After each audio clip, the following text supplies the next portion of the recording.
Assalamualaikum warahmatullahi wabarakatuh. Perkenalkan, nama saya Yilma Hidayanti. Saya dari jurusan Pendidikan Bahasa Arab semester 3 kelas C. Di sini saya akan menjelaskan tentang prinsip-prinsip pembelajaran bahasa Arab sebagai bahasa asing.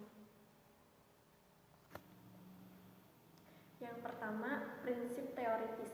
Dalam pembelajaran bahasa Arab ada prinsip-prinsip prioritas dalam penyampaian materi pengajaran, yaitu pertama mengajarkan, yang kedua mendengarkan dan bercakap sebelum menulis, kedua mengakarkan kalimat sebelum mengajarkan kata, ketiga menggunakan kata-kata yang lebih akrab dengan kehidupan sehari-hari sebelum mengajarkan bahasa sesuai dengan penutur bahasa Arab.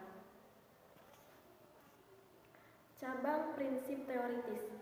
A. Mendengar dan berbicara terlebih dahulu daripada menulis. B. Guru bahasa Arab, guru bahasa asing, atau guru bahasa Arab hendaknya mengucapkan kata-kata yang beragam, baik dalam bentuk huruf maupun dalam bentuk kata.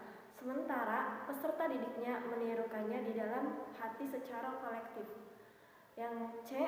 Guru bahasa asing kemudian melanjutkan materinya tentang bunyi-bunyi huruf yang hampir sama sifatnya, misal seperti h, h, a, za, sya, ain, sama sya.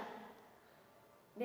Selanjutnya materi diteruskan dengan tata bunyi yang tidak terdapat di dalam bahasa ibu. Dalam hal ini bahasa Indonesia, peserta didik seperti kho, za, dan ka, dan seterusnya. Yang E. Mengajarkan kalimat sebelum mengajarkan bahasa. Dalam mengajarkan struktur kalimat, sebaiknya mendahulukan mengajarkan struktur kalimat nahwu dalam kemudian nahwu baru kemudian masalah struktur kata atau yang disebut sorof. Yang kedua, prinsip korektisitas. Prinsip ini diterapkan ketika sedang mengajarkan materi as-sautu atau fonetik, at-tarokah sintaksis, dan al-makna semiotik. Maksud dari prinsip ini adalah seorang guru bahasa Arab hendaknya jangan hanya bisa menyalahkan peserta didik, tetapi ia juga harus mampu melakukan pembetulan dan membiasakan pada peserta didik untuk kritis pada hal-hal berikut. Yang pertama, korektisitas dalam pengajaran, yaitu fonetik.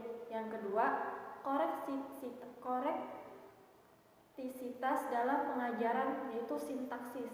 Yang ketiga, korektisitas dalam pengajaran semiotik. Cabang atau penjelasan dari prinsip korektisitas. A. Korektisitas dalam pengajaran fonetik. Pengajaran aspek keterampilan ini melalui latihan pendengaran dan ucapan. B. Korektisitas dalam pengajaran sintaksis. Perlu diketahui bahwa struktur kalimat dalam bahasa satu dengan yang lainnya. Pada umumnya terdapat banyak perbedaan. C. Korektisitas dalam pengajaran semiotik. Dalam bahasa Indonesia pada umumnya setiap kata dasar mempunyai satu makna ketika sudah dimasukkan dalam satu kalimat. Yang ketiga, prinsip berjenjang.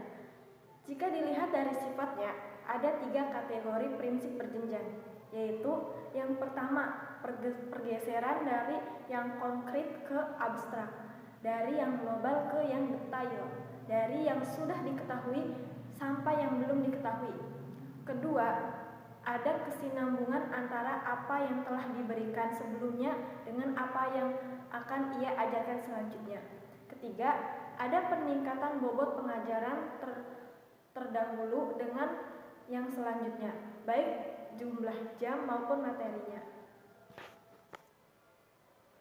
Cabang prinsip berjenjang. Yang pertama, jenjang pengajaran mufrodat, pengajaran kosakata hendaknya mempertimbangkan dari aspek penggunaannya, baik peserta didik, yaitu diawali dengan memberikan materi kosakata yang banyak digunakan dalam keseharian dan berupa kata dasar. Yang B, jenjang pengajaran qawaid, morfem. Dalam pengajaran qawaid, Baik qawaidul nahwu maupun qawaidus shorof juga harus mempertimbangkan kegunaannya dalam percakapan keseharian. C. Tahapan pengajaran makna. Dilalatul makna. Dalam pengajaran makna, memulainya dengan memilih kata-kata atau kalimat yang paling banyak digunakan atau ditemui dalam keseharian mereka. Selanjutnya, makna kalimat tugas sebelum makna kalimat yang mengandung arti idiomatik. Dari cabang tadi yang ke C itu ada lagi. Yang pertama, memberikan contoh-contoh sebelum memberikan kaidah gramatika. Karena contoh yang baik akan menjelaskan gramatika secara mendalam daripada gramatika saja. Yang kedua, jangan memberikan contohnya hanya satu kalimat saja, tetapi harus terdiri dari beberapa contoh dengan perbedaan dan persamaan teks untuk dijadikan analisa perbandingan bagi peserta didik.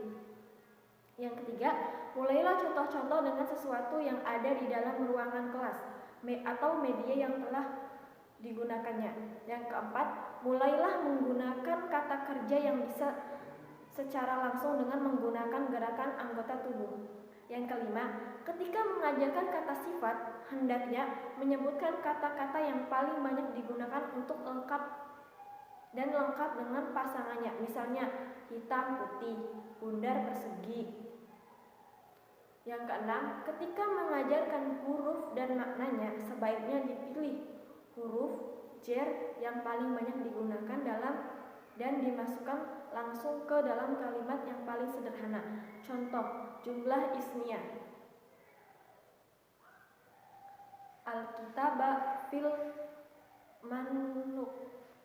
Fi'liyahnya kharajat toliatu minal fasl. Hendaknya, yang ketujuh, hendaknya tidak memberikan contoh-contoh yang membuat peserta didik harus meraba-raba karena tidak sesuai dengan kondisi pikiran mereka. Yang kedelapan, peserta didik diberikan motivasi yang cukup untuk berekspresi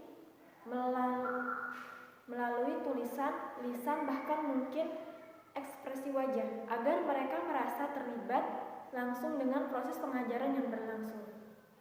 Mungkin sekian saja penjelasan saya. Kurang dan kurangnya mohon maaf. Billahi taufiq wal hidayah. Wassalamualaikum warahmatullahi wabarakatuh.